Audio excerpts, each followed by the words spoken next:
اك وكأنها يا حبيب كان صلى الله عليه وسلم من أحب أن يزحزح عن النار ويدخل الجنة قفك الدوني إن عذابك لغا ديريو أو لغا فوغيو أو قالوا الجنة قف والبودونية والله بدا أينو دونينا محاو عيليبان إيا خير ونباكو سوغان آيادنا وكيدهيسي فمن زحزح عن النار وأدخل الجنة فقد فاز قفك لغا فوغيو عذابك لغا فوغيو أو جنة لغيو إلهي أوغليو والليباني والليبان أن ليبان كالدنبينين يا وليبان ماشي ugu dambeysay weeyaan qofka marka doonaya labada shay in loo sameeyo laga fogeeyo cadaabka jannada la geeyo ha uu sameeyo laba shay ha sameeyo Allahu akbar sida lagu fududeey ma aragtaa ya diinteena waa diin raxmo waa diin fudud samaaxa afis badan jacayl diin doonaysa in lis caawiyo diin midnimo laba shay un baa laga rabaa hadaa sida doonaysa in lagu yeelo ومحي فلتأته منيته وهو مؤمن بالله واليوم الآخر هأتمادو منيديسا يعني حد انت اوغيرو هأتمادو اساقو إلهي آمينسن إيا مالك قيامه اساقو رميسن إلهي مؤمن مؤمن كوامحي مؤمن كالشيغة شمعها أفكو لغا ما شيكتو مؤمن كا اساقو إلهي رميسن بمعنى wax walba oo lagu faray inaad sameeysid oo aad fartoontid hogaansantid ila adoon baa tahay la leeyahay ya wax walba oo laga reebayna in aad ka hadhid talabaad wal yaati ila an-nas alladhi yuhibbu an yu'ta ilayhi wa inuu la yimaado dadka kale waxa uu jecel yahay in loo la yimaado sida aad jeceshahay in lagu la dhaqmo waa inaad ula dhaqantaa dadka sida aad doonaysid in lagu ixtiraamo waa inaad u ixtiraamtaa sida aad doonaysid in lagu soo dhaweeyo waa inaad u soo dhaweysaa wax walba khayr oo nafsadaada aad la jeceshahay ya waa inaad la jeclaataa soo baarkaysid marka anaaniye xagee nooga iimaanaysa ilaahay baad ku dhaariyay marka iyo anigaysiga xagee nooga timid oo insaanku uu jecel yahay wax walba khayr in aniga wax walba wanaaga anigu hantida adduunka taala anigu waxyaabaha xaabada adduunka anigu ya wax walba anigu war anigaysigan iyo anaanaysigan xagee nooga timid waa ka xabiibkuna leeyahay sallallahu alayhi wa sallam qofka wanaag doonaya in cadaab laga fogeeyo la geeyo janno doonaya in iimaankiisu kaamil noqdo هلا جعل ولالكي وحمقلة إلهي دقاها يدين فري وحمقلة يا ولابتين الدليلية أو فرة خيرك ولالكي هلا جعل هذا وحن نفس الديس أولي جعليه أو خيرة والحقين نوغتي مد أنانيذا دين تاني واسدن له يا إنينا كلينا لفهنا إنينا أنولانين واتقرنسان ماشي أي كتمد أنانيذا iyo anigaysiga waa ibliiska ilaahay nooga digay ibliiska ilaahay uu leeyahay raacina wadadiisa waa ku celceliya daa'iman cadowgiina weeyaa cadow ka yeesha waa cadowgeena waa cadowga ilaahay waa cadowga muuminiinta ya waa cadowga wax walba wanaagsan sameeydan gar ka fogaado cadow ka yeesha la leeyahay sameeydan gar marka isaga waa ku yiri ana khayrun minhu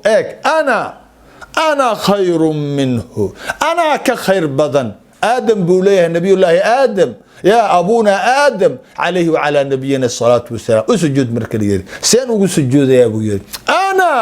أنا كخير بدن إبليس يا سيدنا يا شيطان اللعين يا قفك إسقوا حالي عذاب بتجلسا قفك ودد هذا الراعة أو سيدا كوجو راعنا سفوين كاجا يشان عذاب بوجليا بالير يا ما تقانا دتكي عذاب كجلي قرآن كو إنه شيء كي سفوين كيسي شيء وقابيل بكمدها يا أو سفدا دلك أكو سفوبي أو دلي سوما إبليس بافري يا كلو كمدها حاجة أنانية فرعون أنا ربكم الأعلى أنيقا يا إلهينا أقصر يدد هو أنيقا وكيل عبود جري شياطين تعبد جرين أو رش شياطين الإنس والجن وكي عبود جرين حقو قالي عذاب بو قالي إساقنا سيدو كالي سيدا ويان قف والبو إبليس كسفوين كيسي يشاء أنا نيدا يا وحاوي حقا سوء اسكي إلالية اسكي إلالية إلهي كبق بدرسة خير بين لجعيش diintii khayrka ayaanu haysanaa oo dhaxal aynu u helay aynu baranno diinteena aynu baranno oo anaaniyada iyo nafjeclaysiga iyo aniyeysiga waa amal iblis weeye amal shaydaan weeye aynu ka fogaano walaalayaal aynu ka fogaano oo dadka aan la jeclaano waxyaabaha khayrka ee nafsadahena aan la jecelahay walaalayaal xabiibkeena sallallahu alayhi wa sallam isaga khayr yaraantiisii ilaa weynidiisii ilaa markii la caleemo saaray ee quraanka lagu soo dejiyay waxyiga lagu soo dejiyay ilaa uu ka geeriyoonay waa imisa waa 360 sano 360 ka sano oo dhan dadkiisu wuxuu la jeclaa khayr weligii anaaniyakum oona dhaqmin wad garanaysaan isagoo agoon ah oo hooyadii waayay aabihii waayay awowgii waayay 8 sano jira oo noloshiisii wareegaysanay oo 4 guri muddada 8 sano 4 guri isu soo maray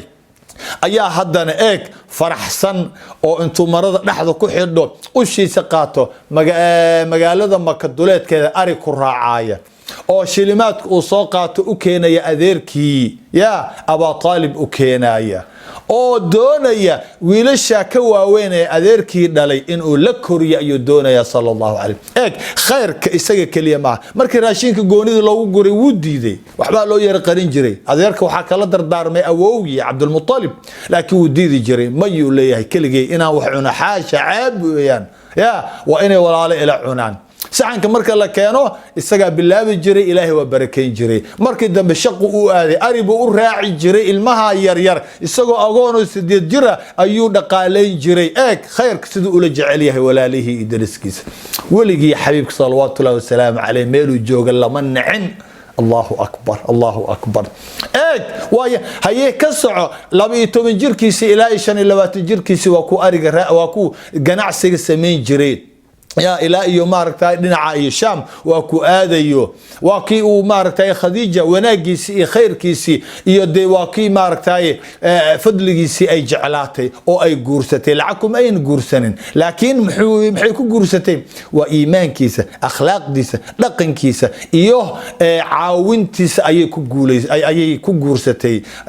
رضي الله عنها وأرضاها أمنا خديجة الله أكبر وكو أنفعي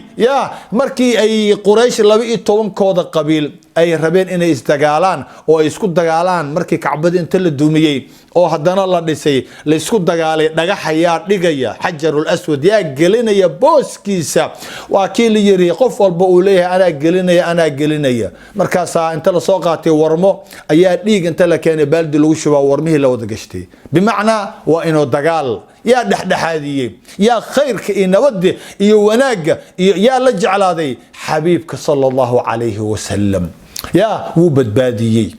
أفرتن جركيسي وكي وحي لغو سو دجيي مالنكا لغا بلاابو الى انتي نولشي سكدنيدو 23 سنه 13 سنه او جوغي مكه 10 سنه او مدينه جوغي يو اورديي مالنكي دنا dadku khayr la jeclaa wanaag la jeclaa hanuun la jeclaa oo uu daba ordayay oo uu ku daalay habeenkii gurigiisa markuu yimaado isagoona nasanina waa ka uu tukanayo ilaahay u jeesanayo u rukuucayo u sujuudayo u ooynayo man nafsadiisa la wallahi inaanu nafsadiisa marnaba rasuulka uusan ka murgin laakiin muxuu ka murgi jiray dadka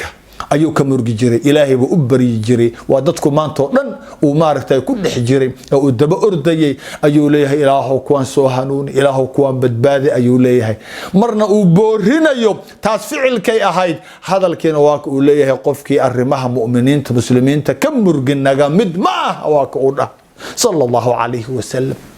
uu ka murgi jiray